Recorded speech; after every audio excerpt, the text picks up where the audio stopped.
Good morning, everyone. My name is Shweta Kanojia, Assistant Professor in Smail National Mahila PG College, Department of Commerce. तो in our previous lecture हमने cover किया था what is communication, importance and process of business communication. And today we will discuss about effective listening. First of all, we will understand that what is listening. आखिर सुनना होता क्या है? तो listening में दो चीजें होती हैं, एक तो होती है हियरिंग और दूसरा होता है आपका लिसनिंग. सिर्फ हियरिंग सुनना लिसनिंग का पार्ट नहीं होता. Hearing is a part of listening. The actual meaning of listening is understanding the message. जो भी स्पीकर अपना संदेश, अपना मैसेज आपको कन्वे करता है, जब आप उसको सुनकर अच्छे से समझ लेते हो कि वो क्या मैसेज आपको देना चाहता है, तो वो लिसनिंग का पार्ट होता है. सिर्फ सुनने को आप लिसनिंग नहीं कह सकते.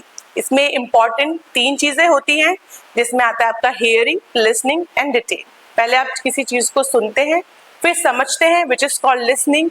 एंड डिटेन मतलब कुछ इंफॉर्मेशन आपकी इंपॉर्टेंट होती है, तो आप उसको फ्यूचर के लिए सेव करके लिख सकते हैं या सेव कर सकते हैं, ताकि आप कभी भी जब आपको जरूरत हो आप उसको रिकॉल कर सकते हैं.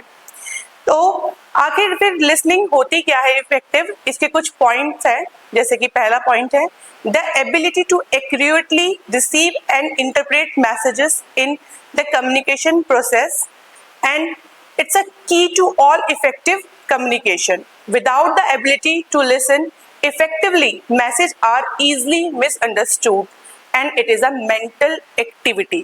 अब आपको पता ही है, अगर आपको कोई message, communication is a two way process. एक स्पीकर है, दूसरा आपका रिसीवर है. अगर स्पीकर कोई अपना मैसेज दे रहा है, अगर आप उसको ध्यान से नहीं सुनेंगे, तो आपको सिंपल सी बात है, इफेक्टिवली नहीं सुनेंगे तो समझ भी नहीं आएगा और आधी अधूरी आपको जानकारी प्राप्त होगी. ठीक है, जिससे क्या होगा, कम्युनिकेशन इफेक्टिवली तरीके से एग्जीक्यूट नहीं होगा और संदेश पूर्ण रूप से क्योंकि पहुंच नहीं पाया, उसके अभाव में क्या हो जाएगा, मिसअंडरस्टैंडिंग क्रिएट होगी कि हाँ वो व्यक्ति मुझे ऐसा कुछ बोल रहा था, मगर मेरे को पूरी बात तो याद नहीं है, या मेरे को सुनाई नहीं दिया था ड्यू टू नॉइज या एनी अदर डिस्ट्रैक्शन. तो आपके पास संदेश क्या कुछ ही मात्रा में रहा, जिसमें से भी आप कुछ चीजें भूल गए हैं. तो आप जब मैसेज को ठीक से समझ नहीं पाए तो क्या क्रिएट हो जाएगी, मिसअंडरस्टैंडिंग. तो ये इफेक्टिव लिसनिंग का पार्ट फिर नहीं रहेगा. ठीक है, and obviously it's a mental activity. आपको बिल्कुल फोकस होना चाहिए, कंसंट्रेट होना चाहिए कि रिसीवर आपको क्या मैसेज कन्वे कर रहा है, उसको समझने के लिए आपको एक्टिव होना चाहिए. अब नाउ लिसनिंग में 4 डिस्टिंक्ट कंपोनेंट्स इन्वॉल्व होते हैं, जिसमें आपको पहला है आपका हियरिंग, दूसरा है आपका कॉम्प्रीहेंड मतलब सुनना, हियरिंग मतलब सुनना, कॉम्प्रीहेंड मतलब समझना, देन रिटेन मतलब उसको आप रिटेन करके रखें, एंड रिकॉल जब भी आपको जरूरत हो उसको आप रिकॉल कर सके. ठीक है, अभी मैंने आपको बताया कि hearing is a part of listening. अब now we will discuss about the type of listening. कितने टाइप्स की लिसनिंग होती है. फर्स्ट इज बायस्ड और सिलेक्टिव लिसनिंग. ये लिसनिंग कैसी होती है, जब ऑडियंस या रिसीवर जो भी व्यक्ति है, जो उनको सुनना है वे केवल वही सुनेंगे, बाकी सब वो भूल जाएंगे. जैसे कि बहुत बार ऐसा होता है कि कोई सेमिनार है, कोई लेक्चर है, या हम लेक्चर सेमिनार को तो ऐसा इसमें इन्वॉल्व नहीं कर रही हूँ मैं. फॉर एग्जांपल जैसे कोई व्यक्ति, 2 या 4 व्यक्ति आपस में मिलकर कम्युनिकेट कर रहे हैं, लेकिन हमें सिर्फ उससे वही बात जाननी है जो हमारे लिए जरूरी है, बाकी सब बातें हमारे लिए ऐसा इतनी इंपॉर्टेंट नहीं है. तो बस हम वही बातें सुनेंगे और उसी बातों को समझ लेंगे और बाकी सबों को हम एक तरह से कह सकते हैं डिलीट कर देंगे. तो इसको बोलते हैं सेलेक्टिव और biased listening. Next is sympathetic listening. Sympathetic listening is like किसी को केयर शो करना, लाइक जैसे कि कोई क्लोज फ्रेंड है, रिलेटिव्स है, ये सिंपैथिक मतलब सहानुभूति लिसनिंग कहलाती है. एम्पैथिक लिसनिंग जस्ट लाइक अ सिंपैथिक लिसनिंग, लेकिन इसमें एक छोटा सा डिफरेंट है. जैसे कि फॉर एग्जांपल इसमें एक तरह से रियल एक्सपीरियंस फील किया जाता है कि फॉर एग्जांपल कि अगर सामने वाला कोई व्यक्ति है, अगर वो कोई अपनी बात बता रहा है, कोई दुख की बात, तो हम उसकी जगह अपने आप को रखकर उस चीज को एक्सपीरियंस करते हैं, फील करते हैं. तो इसको बोलते हैं एम्पैथिक लिसनिंग, कि आप क्या करते हो, उस पर्टिकुलर सिचुएशन को रियल लाइफ में अपने ऊपर लेकर फील करते हो. This is called empathic listening. And next है आपका क्रिटिकल लिसनिंग. क्रिटिकल लिसनिंग को बोलते हैं क्रिटिकल लिसनिंग को बोलते हैं जजमेंटल लिसनिंग. सुनकर समझेंगे उसको समझेंगे और अपना ओपिनियन देंगे, उसको एवेल्यूएट करेंगे। जैसे कि आजकल बिजनेस के लिए जो बिजनेस होते हैं या कोई भी फॉर्मल ऑर्गेनाइजेशन होती है, उसमें यही क्रिटिकल लिसनिंग ही यूज की जाती है, जो गुड फॉर बिजनेस है। किसी भी सिचुएशन या परिस्थिति को आप एनालिसिस करते हैं कि अगर ऐसा होगा तो हम क्या करेंगे, और हमारे क्या अगर हम ये डिसीजन मेकिंग लेंगे तो उसका क्या रिजल्ट आएगा, क्या उसके प्रोज और कॉन्स होंगे। तो अच्छे से अपने किसी का कोई ओपिनियन आपको मिला है तो उसको अच्छे से एवेल्यूएट करना, एग्जामिन करना और फिर अपना फाइनल डिसीजन मेकिंग करना। तो ये बहुत ही ज्यादा कह सकते हैं आप गुड फॉर बिजनेस है और इम्पोर्टेंट भी है। Last one is informational listening. Informational listening एक ऐसी लिसनिंग जिसमें कोई इंपॉर्टेंट इंफॉर्मेशन है। जैसे कि फॉर एग्जांपल हम कोई कम्युनिकेशन कर रहे हैं या हम कोई बात सुन रहे हैं, जैसे कि न्यूज हो गई फॉर एग्जांपल, या जीके का चैनल हो गया या जीएस हो गई, तो वहां पे हमें क्या मिलता है न्यूज, जब हम कोई न्यूज चैनल देखते हैं कि हमें इंफॉर्मेशन मिलती है, ठीक है। तो अगर हम कोई कम्युनिकेशन में है और हम कोई बातचीत कर रहे हैं, किस लिए, कि हमें कोई इंफॉर्मेशन गैदर करनी है, तो वो होती है आपकी informational listening. These all are types of listening. Now कि अब हम ऐसा क्या करें कि हम इफेक्टिव लिसनिंग कर सके। अब होता क्या है कि स्पीकर अपना क्या करता है, अपना मैसेज कन्वे करता है, हो गया, लेकिन ये कम्युनिकेशन नहीं होता है। मेन रोल उनका भी होता है जो रिसीवर होते हैं, क्योंकि आपका मैसेज ग्रैब तो ऑब्जर्व तो वही कर रहे हैं ना। तो हम ऐसा क्या करें कि हम एक गुड लिसनर बन सके, कि हमें सब कुछ समझ में आ सके। तो उसके भी कुछ पॉइंट्स हैं जिसको आप फॉलो कर सके, गुड लिसनर बन सकते हैं। बी अटेंटिव एंड फोकस और कंसंट्रेटेड, कि आप अब मान लीजिए कि ये लेक्चर चल रहा है तो आप सब स्टूडेंट्स बैठे हैं यहाँ पर, तो इसमें आपको क्या होना चाहिए, फोकस होना चाहिए, कंसंट्रेट होना चाहिए कि रिसीवर आपको क्या इन्फॉर्मेशन दे रहा है, आप ध्यान पूर्वक प्रेजेंट सिनेरियो में रहते हुए, प्रेजेंट मोमेंट में रहते हुए सुने। ऐसा नहीं कि आप फिजिकल तो यहाँ पे प्रेजेंट है लेकिन मेंटली आपका दिमाग घर पे चल रहा है, बाहर या किसी सिचुएशन पे या किसी प्लेस पे या किसी पर्सन पे। ऐसा नहीं होना चाहिए। आपको बी प्रेजेंट, 100% प्रेजेंट होना चाहिए, मेंटल और फिजिकल लेवल से प्रेजेंट समय में, ठीक है।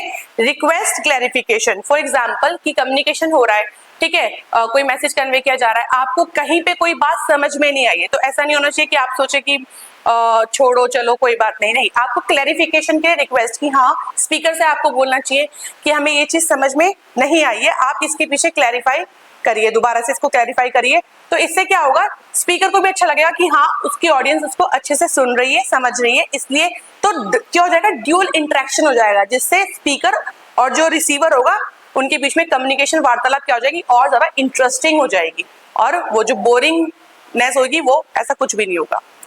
Paraphrase, next is paraphrase. Paraphrase क्या होता है कि जो भी रिसीवर ने जो भी स्पीकर ने कम्युनिकेशन किया, अपना संदेश आपको दिया, तो आप क्या करो, उसको अपनी शब्दों में पैराफ्रेज करो, उसको अपने शब्दों में बताओ। जैसे कि फॉर एग्जांपल कई बार ऐसा क्लास में होता है कि टीचर किसी टॉपिक को समझाती है, उसके बाद बच्चों से पूछती हैं कि बताओ आपको क्या समझ में आया, तो बच्चे क्या करते हैं, जिनको अच्छे से समझ में आता है, वैसा तो होता नहीं कि एग्जैक्ट वही वर्ड्स बोलते हैं जो टीचर्स ने उनको बोला है, वो क्या करते हैं, अपनी बौद्धिक क्षमता के अनुसार उसको अपनी लैंग्वेज में डिकोड करते हैं, अपने भाषा में उसको समझाते हैं, ठीक है। इसी को बोलते हैं पैराफ्रेजिंग, और वो तभी आप कर सकते हो जब आप अच्छे से आपने उस चीज को सुना होगा, ठीक है। Fourth one is avoid noise. Avoid noise का मतलब ये होगा कि अपने आसपास जो भी आपकी नॉइज है या डिस्ट्रैक्शन है उसको आप अवॉइड करें। कई बार ऐसे होता है कि क्लासेस में या कहीं पे भी आप हो, किसी भी सेमिनार लेक्चर्स में, तो कभी कोई शोर आ रहा है या कोई ऐसी डिस्ट्रैक्शन है, रोड से नॉइज आ रही है कि आपको सुनने में दिक्कत हो रही है, तो आप कह सकते हैं कि आपको समझ में नहीं आ रहा, पूछ सकते हैं और नॉइज को अवॉइड करें, ठीक है। और 6 है आपका बॉडी लैंग्वेज। बॉडी लैंग्वेज से मतलब है आपका बॉडी पोस्चर बिल्कुल स्ट्रेट होना चाहिए। ऐसा नहीं कि आप लेटे लेटे कोई लेक्चर सुन रहे हैं, फॉर एग्जांपल आप वीडियो भी देख रहे हैं, तो ऐसा नहीं होना चाहिए। आपका बॉडी पोस्चर आप बिल्कुल अच्छे अपनी रीढ़ की हड्डी स्ट्रेट रख के अच्छे से बैठिए, क्योंकि आपका जैसा पोस्चर होंगे वैसे पोस्चर होगा आपका, वैसे आपका माइंड काम करेगा। फिर अगर आप लेटे हुए या थोड़ा सा तिरछे होकर बैठेंगे तो आपको नींद आने लग जाएगी, आपको फिर समझ में नहीं आएगा। तो आपका बॉडी पोस्चर बिल्कुल ठीक होना चाहिए। समराइज, जो भी स्पीकर ने बोला है उसकी सारी बातें समराइज कर ले, क्योंकि इतने सारी बातें तो हम याद नहीं कर सकते कि क्या क्या पॉइंट्स बोले थे, कि पॉइंट्स को आप उस सब बातों को होल समराइज कर लें, ताकि फिर आप उसको रिटेन कर सकते हैं और जब भी आपको जरूरत पड़े आप उसको रिकॉल कर सकते हैं। तो इन स्टेप्स को आप फॉलो करके एक गुड लिसनर बन सकते हैं। ठीक है, अब इसी के साथ हम बात करेंगे अपने नेक्स्ट पॉइंट पे, विच इज इफेक्टिव कम्युनिकेशन। ठीक है, हमने कम्युनिकेशन अपने लास्ट क्लास में कम्युनिकेशन को कवर कर लिया था, बिजनेस कम्युनिकेशन को, जिसमें हमने सारे स्पीकर के रोल को डिस्कस किया था। In also we added feedback process. ठीक है, और आज हमने बात कर ली इफेक्टिव लिसनिंग की, जिसमें हमने रिसीवर के रोल के बारे में डिस्कस किया है। Now come to the next point, which is 7 C's of communication. It's mean कि ऐसे वो 7 C's बताए गए हैं जो कि एक कम्युनिकेशन को इफेक्टिव कम्युनिकेशन बनाता है। तो वो 7 C's कौन कौन से हैं, जिसमें कि पहला C है आपका कंप्लीटनेस। कंप्लीटनेस का मतलब होता है पूर्णतः, मतलब containing all the necessary facts, information complete होनी चाहिए। ऐसा नहीं कि आप कोई क्लास में आप कोई लेक्चर दे रहे हैं या आप कोई स्पीकर हैं, आपको कोई इंफॉर्मेशन देनी है, उसके बारे में आपको ही आधी अधूरी जानकारी है या कुछ फैक्ट्स मिसिंग है जो आपको नहीं पता और किसी ने आपसे पूछ लिया तो फिर आप बता नहीं पाए। ऐसा नहीं होना चाहिए। आप जो भी व्याख्यान दे रहे हैं उसके टॉपिक के ऊपर आपको पूरा आपको कंप्लीट कन्वे करना चाहिए, क्योंकि आपको पता ही है, फॉर एग्जांपल अगर ऑडियंस में से या रिसीवर में से किसी को कोई क्वेश्चन समझ में आए, फिर आपसे क्या करेंगे, वो क्रॉस क्वेश्चन करेंगे, फिर वहां पे क्लैशेज आ जाएंगे और मिसअंडरस्टैंडिंग इजीली क्रिएट हो जाएगी। तो वो चीज ना हो, इसलिए रिसीवर का ये रोल है कि उसकी जो भी इंफॉर्मेशन वो कन्वे कर रहा है या इंफॉर्मेशन हो या कोई भी फैक्ट हो, वो मैसेज उसका कंप्लीट होना चाहिए। एंड सेकेंड सी है आपका कंसाइजनेस, संक्षिप्त होना चाहिए। Conveying the message with least possible words. ऐसा नहीं होना चाहिए कि आपने किसी बात को इतना लंबा खींच दिया है या किसी भी टॉपिक को इतना बड़ा कर दिया है कि सामने वाला सुनने के लिए इंटरेस्टेड ही नहीं है, उसको लग रहा है कि ये बात कब खत्म होगी। आपको क्या करना चाहिए, उस संदेश को छोटा कर देना चाहिए, संक्षिप्त कर देना चाहिए, और वो जो अननेसेसरी इंफॉर्मेशन है उसको हटा देना चाहिए और मेन इंपॉर्टेंट बात करके उसको मैसेज को छोटा, और छोटे का मतलब ऐसा नहीं कि मतलब फिर कुछ इंपॉर्टेंट बात ना हो। मेन पॉइंट्स, इंपॉर्टेंट पॉइंट्स आप रखिए और बाकी जितनी भी अननेसेसरी टॉक्स है उसको उसमें से रिमूव कर दीजिए। Message should B complete and concise. Next है आपका कंसिडरेशन। कंसिडरेशन का मतलब होता है विचार करना। देखिए, कंसिडरेशन का मतलब क्या होता है कि हम जो भी चाहे वो बोल सकते हैं, लेकिन ऐसा नहीं होना चाहिए। आप हमेशा विचार करिए कि आप जो भी संदेश दे रहे हैं या कोई भी आप बातचीत कर रहे हैं, वो उस पर आपको विचार करना चाहिए कि अगर सामने वाला व्यक्ति मेरी बात सुनेगा तो कहीं वो आहित तो नहीं हो जाएगा, उसको बुरा तो नहीं लगेगा, उसको हर्ट तो नहीं हो जाएगा। हमेशा अपनी बात कहने से पहले विचार करें कि अगर यही आपके साथ हो और आपको कोई बोले तो आपको कैसा लगेगा। वही वाली बात है, stepping into the shoes of others. ठीक है, जैसा है उसको उसी अकॉर्डिंगली आपको क्या करना चाहिए, उससे कम्युनिकेट करना चाहिए। Fourth C is clarity. The meaning of clarity is स्पष्टता, मतलब emphasizing on a specific message और गोल एट अ टाइम। तो आपको बिल्कुल क्लियर होना चाहिए। कभी कभी ऐसा होता है कि हम बात तो कर रहे हैं लेकिन हमें पता ही नहीं कि क्या कहना है, और उसमें क्या होता है कि जब हमारे दिमाग में किसी भी चीज को लेकर के क्लैरिटी नहीं होती है तो फिर हम कोई सी भी बात को किसी भी बात में लिंक कर देते हैं। आपको पता होना चाहिए एग्जैक्ट कि आपको क्या बात बोलनी है। आप ये नहीं कह सकते कि नहीं मुझे कंफ्यूजन थी, मुझे पता नहीं था, ऐसा नहीं होना चाहिए। Message should be clear and cut. ठीक है। कंक्रीटनेस, कंक्रीटनेस का मतलब होता है स्थूलता, being particular and clear, being specific and definite. Information fix होनी चाहिए, ये नहीं चेंज। फॉर एग्जाम्पल कि मैंने आपको कोई बात बताई है, कोई मैसेज आपको दिया है और थोड़े ही देर बाद कोई दूसरा व्यक्ति मेरे पास आया, मैंने उसको उसी टॉपिक के ऊपर कुछ और बात बताई है और तीसरे को कुछ और बात बताई है। तो इसका मतलब मैसेज ये नहीं कि particularly person to person change हो रहा है। वो जो भी मैं फैक्ट बोल रही हूँ वो क्या होना चाहिए, वो कंक्रीट होना चाहिए, स्थूल होना चाहिए, सबके पास सेम इंफॉर्मेशन जानी चाहिए। ठीक है। तो being particular and clear and being specific, definite. 6C is courtesy, शिष्ट व्यवहार। What is the meaning of courtesy? Polite and pleasant behavior that shows respect for others. People like thank you, please. ठीक है।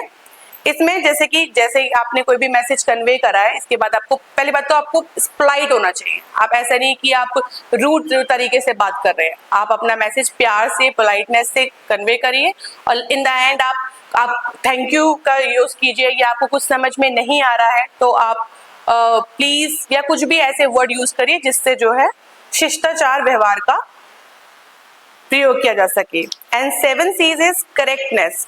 Correctness का मतलब क्या हो गया? शुद्धता। शुद्धता मतलब जैसे कि ग्रामर की जो मिस्टेक्स होती है, स्पेलिंग है, पंक्चुएशंस है, etc, ये बिल्कुल ठीक होनी चाहिए, ऐसा नहीं गलत है। फॉर एग्जाम्पल एक बहुत ही ट्रेंडी पॉइंट है कि रुको मत जाओ या रुको मत जाओ, ऐसे करके जो एक वो है एक एग्जाम्पल कि रुको मत जाओ या रुको मत जाओ, तो ये क्या है, इसमें कोमा का यूज का है कि रुको के बाद कोमा या रुको मत या जाओ, ठीक है। तो मतलब स्पेलिंग है, ग्रामर है, चाहे वो रिटन कम्युनिकेशन हो, चाहे आपका आप ओरली भी किसी को बोल रहे हो, ओरल में तो अधिकतर ग्रामर का नहीं है लेकिन वर्ड्स का है कि आप कैसे उसे प्रोनाउंस करते हो, ठीक है। आपका अगर आप कोई रिटन कम्युनिकेशन करते हो तो स्पेलिंग्स का, पंक्चुएशन का, क्लैरिटी का, सब चीज का आपको बहुत ध्यान रखना है, क्योंकि जरा से भी मिस्टेक पूरे संदेश का वास्तविक अर्थ बदल देती है। तो ये 7 C's आ गया। एक बार हम फटाफट क्विक रिवीजन लेंगे कि हमने कौन कौन से 7 C's कंप्लीट करे हैं इफेक्टिव कम्युनिकेशन में। First is completeness, second conciseness, third consideration, fourth clarity, 5 concreteness, 6 courtesy and 7 is correctness. आप इनको यूज करके समझकर और अपने जीवन में इसको उतार सकते हैं अपना एनालिसिस करके, और एक इफेक्ट, ये स्पीकर का रोल है यहाँ पर, और एक अच्छा अपना व्याख्यान प्रस्तुत कर सकते हैं जब आपको स्टेप बाय स्टेप सब कुछ समझ में आ जाएगा, ठीक है। इसी के साथ अब मैं बात करूंगी आपसे कि यहाँ पे हमने एक तरफ रोल पढ़ा किसका, रिसीवर का, और दूसरी तरफ हमने रोल देखा है किसका, स्पीकर का। 7 C's हमने पढ़े किसके मद्देनजर से, स्पीकर के, कि स्पीकर अपने मैसेज को कैसे कन्वे कर सकता है बेटर तरीके से, तो उसमें हमने पढ़े। और वहीं पे इफेक्टिव लिसनिंग में हमने वो चीज कवर करी कि सामने वाला व्यक्ति जो हमारे मैसेज को सुन रहा है, क्योंकि वही तो है जो स्पीकर को संदेश दे रहा है, जो एक्टिवली एब्जॉर्व कर रहा है क्या मैसेज को, ठीक, कौन है वो, आपका रिसीवर है। जिसमें हमने इफेक्टिव लिसनिंग में पॉइंट पढ़ लिए, जिसमें आपने पढ़ा था कि इसका एक तरह से कंपोनेंट्स कौन कौन से देख लिए हमने, हियरिंग देख लिया, comprehend, retain and recalling. And hearing is a part of listening. आप कह नहीं सकते कि hearing is a listening, hearing is a part. कुछ लोग होते हैं जो सिर्फ प्रिटेंड करते हैं कि हाँ वो सुन रहे हैं, लेकिन समझ नहीं रहे होते हैं, वो सिर्फ प्रिटेंड कर रहे होते हैं। समझ, जो आपके मैसेज को सुनकर समझ रहा है और उसको एव्यूलेट कर रहा है, वही असली में आपके संदेश को सुन रहा है, ठीक है। बाकी तो प्रिटेंडिंग का पार्ट है, जिसमें कि हमने टाइप ऑफ लिसनिंग देखा, bias, sympathetic, empathic and critical listening, and last one is informational listening, ठीक है। तो इसी के साथ साथ आज का जो मेरा लेक्चर है वो कंप्लीट होता है, जिसमें हमने अपने ये इंपॉर्टेंट पॉइंट कवर करे, effective listening and 7 C's of effective communication. बाकी मिलते हैं नेक्स्ट क्लास में अपने न्यू टॉपिक के साथ। For now, thank you so much.